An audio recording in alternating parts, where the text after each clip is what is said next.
Assalamualaikum warahmatullahi wabarakatuh. Selamat malam Bapak, Ibu dosen, dan teman-teman lainnya yang berbahagia. Pertama-tama, marilah kita panjatkan puji dan syukur kepada Allah Subhanahu wa Ta'ala karena telah memberikan rahmat, kesehatan, dan keselamatan sehingga kita dapat berkumpul di ruang Zoom ini. Adapun topik yang akan kami bahas adalah pembelahan sel. Perkenalkan, saya Novi Eka Putri Ayu Febrianti yang akan bertugas sebagai moderator pada hari ini.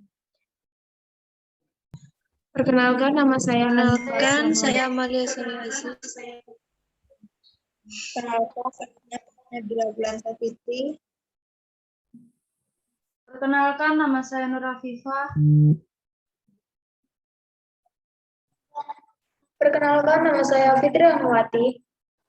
Perkenalkan, nama saya Iqnur Fadila. Perkenalkan, nama saya Nandira Aisyah.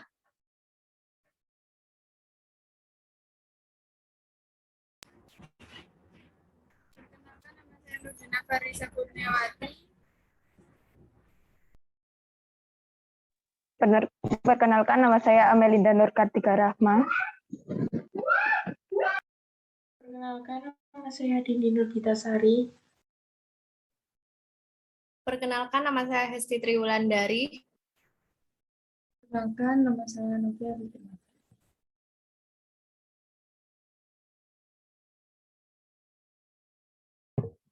Sedangkan rangkaian acara yang kami akan lewati adalah yang pertama sesi pembukaan, yang kedua sesi penyampaian dan penyajian materi, yang ketiga sesi tanya jawab dan sesi penutup.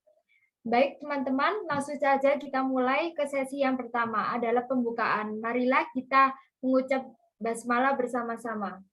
Bismillahirrahmanirrahim.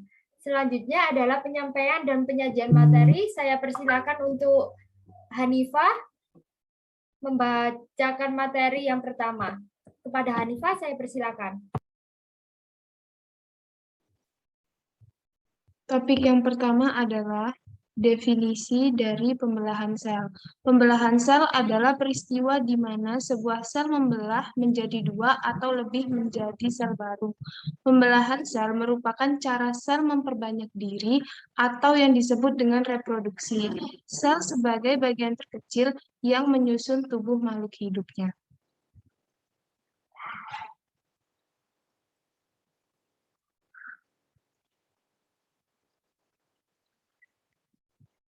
Fungsi pembelahan sel.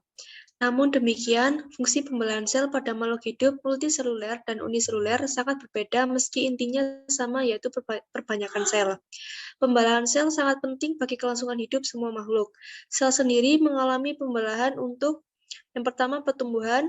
Makhluk hidup dapat bertumbuh karena sel-selnya bertambah banyak. Kemudian perbaikan. Ketika tubuh terluka, setelah beberapa waktu bagian tubuh yang luka akan menutup seperti semula. Reproduksi atau perkembangbiakan. Salah satu ciri makhluk hidup adalah berkembang biak untuk melestarikan keturunannya dengan beranak, bertelur.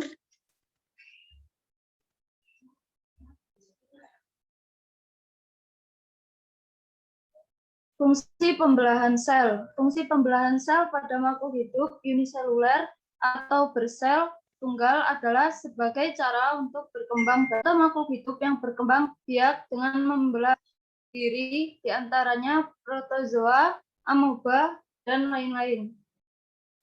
Fungsi pembelahan sel pada makhluk hidup multiseluler atau makhluk hidup bersel banyak adalah sebagai cara memperbanyak sel tubuh, sehingga makhluk hidup yang bersangkutan dapat tumbuh dan berkembang. Sel yang membelah diri disebut sel induk, sedangkan sel hasil pembelahan diri disebut sel anak. Pada dasarnya, proses pembelahan sel terbagi menjadi pembelahan sel secara langsung dan pembelahan sel secara tidak langsung.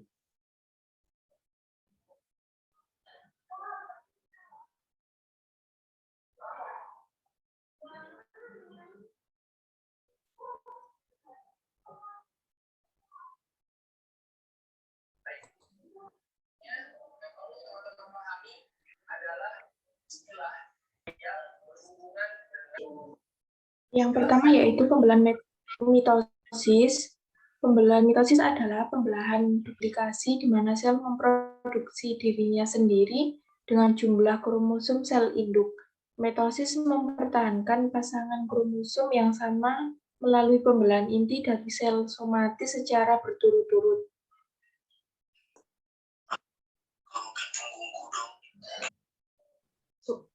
Tahapan-tahapan pembelahan mitosis.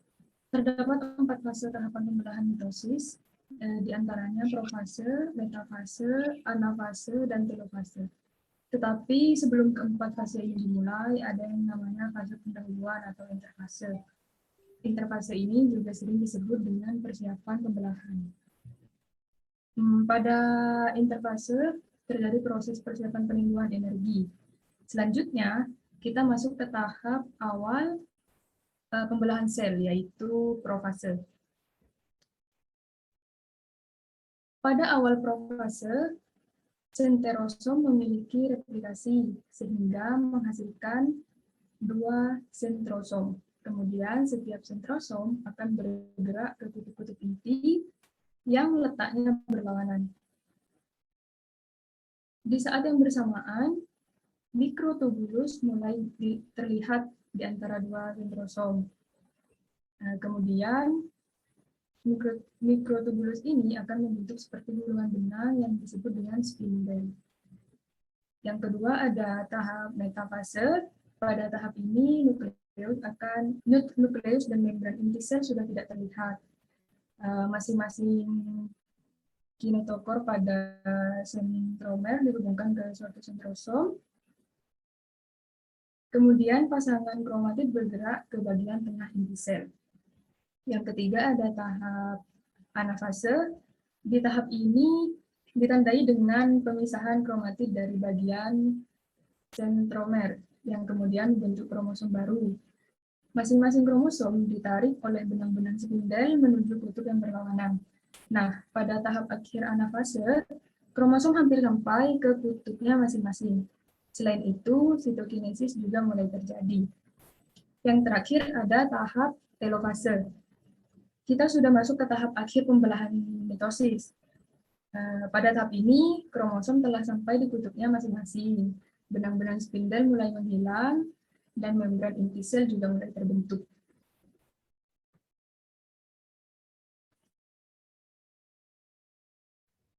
Hasil dari pembelahan mitosis berupa 2 anakan yang sifatnya persis dengan induknya. Mitosis terjadi di sel somatik, sel tubuh, baik tumbuhan, hewan, maupun manusia.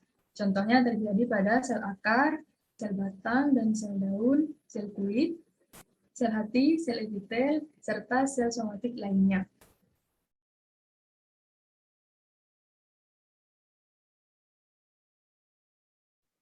Pembelahan meiosis. Meiosis atau pembelahan reduksi ini merupakan suatu pembelahan sel yang menghasilkan sel anakan dengan jumlah kromosom setengah dari jumlah kromosom sel induk. Dalam reproduksi tentunya membutuhkan pembentukan sel-sel kelamin. Ketika terjadi fertilisasi, sel ovum dan sperma akan melebur dan menghasilkan 46 sperm dalam zigot. Pembelahan tersebut terjadi pada bagian sel makhluk hidup. Contohnya sel sebuk sari, sel bakal biji, sel ovum, dan sel sperma. Pembelahan meiosis tersebut sangat penting bagi suatu organisme yang berkembang biak dengan secara seksual, yakni di dalam proses pembentukan gamet, gametogenesis. Tahap kompleks terjadi 2 kali pembelahan sel, yaitu meiosis 1 dan meiosis 2. Pada prosesnya tidak terjadi fase interfase. Fase 1, membran inti mulai rusak menjadi bagian-bagian kecil fragma dan terbentuk gelondong pembelahan. Kemudian benang-benang kromatin memadat menjadi kromosom dan kromosom homolog berpasangan. Pada metafase 1, kromosom berjejer pada bidang pembelahan. Pada anafase 1, kromosom monolog memisah dan bergerak ke kutub-kutub yang berlawanan. Telofase 1, kromosom homolog memisah dan bergerak ke kutub-kutub yang berlawanan. Kemudian membran inti mulai terbentuk kembali. Dan sitokinesis menyebabkan terbentuknya dua sel anakan yang bersifat haploid. Pada profase 2, membran inti mulai rusak menjadi bagian-bagian kecil fragma dan terbentuk gelombang pembelahan. Kemudian kromatid mulai bergerak ke bidang pembelahan. Pada metafase 2, kromosom berjejer pada bidang pembelahan. Anafase 2, kromatid terpisah dan bergerak ke kutub yang berlawanan. Dan akhirnya pada telofase kedua, nukleus terbentuk kromosom terurai, membentuk kromatin dan sitokinesis terjadi. Fase profase 1. Profase dibedakan menjadi beberapa tahap, yaitu 1. Lipoten kromatin dari inti sel induk nampak seperti benang-benang panjang yang halus dan melingkar. 2. Zigoten, benang-benang kromatin berubah bentuk menjadi batang-batang kromosom. Yang ketiga, paceten, benang kromosom menjadi lebih tebal dan jelas. Paceten merupakan stadia yang sangat penting, yaitu pindah silang atau crossing over. Proses ini akan nampak jelas pada fase berikutnya. Yang keempat, diploten. Fase ini ditandai dengan mulai memisahnya kromatin-kromatin yang semula berpasangan membentuk bilaven. Yang kelima, diagnosis, terbentuk benang-benang spindle dari pergerakan dua sentriol atau hasil pembelahan ke arah kutub yang berlawanan. B. Fase metafase 1 pada bidang ekuator. Benang spindle atau mikrotubula meletakkan diri pada setiap sentromer kromosom. Ujung benang spindle yang lain membentang melekat di kedua kutub pembelahan yang berlawanan. C. Fase anafase 1. Tiap kromosom homolog yang berisi dua kromatid kembarnya masing-masing ditarik oleh benang spindle menuju ke kutub yang berlawanan. Tujuannya adalah membagi isi kromosom diploid menjadi haploid. D. Fase telofase 1. Kromosom-kromosom homolog sudah mencapai kutub pembelahan, yang terdiri dari sitokinesis 1. Setiap kromosom homolog dipisahkan oleh sekat hingga sitokinesis menghasilkan dua sel, masing-masing berisi kromosom dengan kromatid kembarnya. Interkinesis, hasil pembelahan meiosis 1 menghasilkan dua sel anakan yang haploid. Meskipun demikian, perlu diingat bahwa kromosom tersebut masih berisi sepasang kromatid, yang berarti kandungan DNA-nya masih rangkap 2N.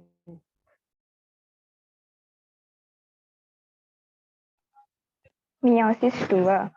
Fase profase 2, kromatik kembaran masih melekat pada tiap sentrumen kromosom.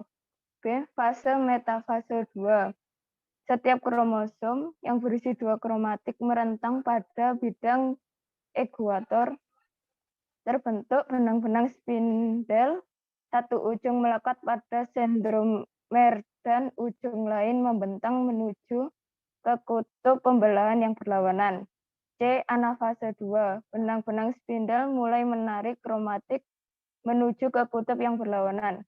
Akibatnya, kromosom memisahkan kedua kromatiknya dan bergerak menuju kutub yang berbeda. Kromatik yang terpisah ini disebut kromosom. Yang D. Telofase 2. Kromosom telah mencapai kutub pembelahan.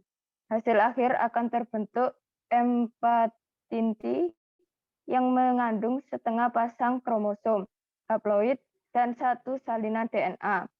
Sitokinesis 2. Tiap inti mulai dipisahkan oleh sekat sel dan akhirnya menghasilkan 4 sel kembar haploid. Pembelahan amitosis, pembelahan sel yang terjadi secara langsung yaitu tidak memiliki fase atau tahapan pembelahan. Amitosis juga disebut dengan pembelahan biner.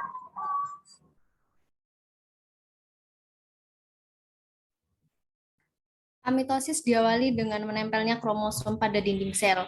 Kemudian ukuran sel akan membesar bersamaan dengan replikasi DNA. Setelah DNA baru berbentuk, sel akan mencapai ukuran maksimum dan akan membelah menjadi dua bagian yang memiliki ukuran dan materi genetik yang sama. Tujuan untuk pertumbuhan, regenerasi dada, penutupan luka, setiap membelah mitosis akan menghasilkan dua anak yang sifatnya diploid.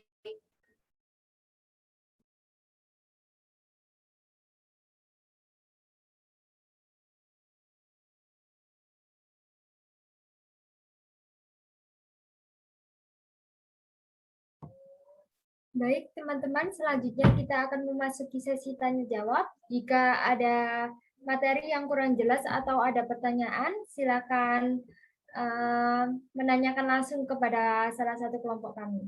Demikian tadi presentasi dari kelompok 5. Mari kita mengucapkan alhamdulillah. Alhamdulillah.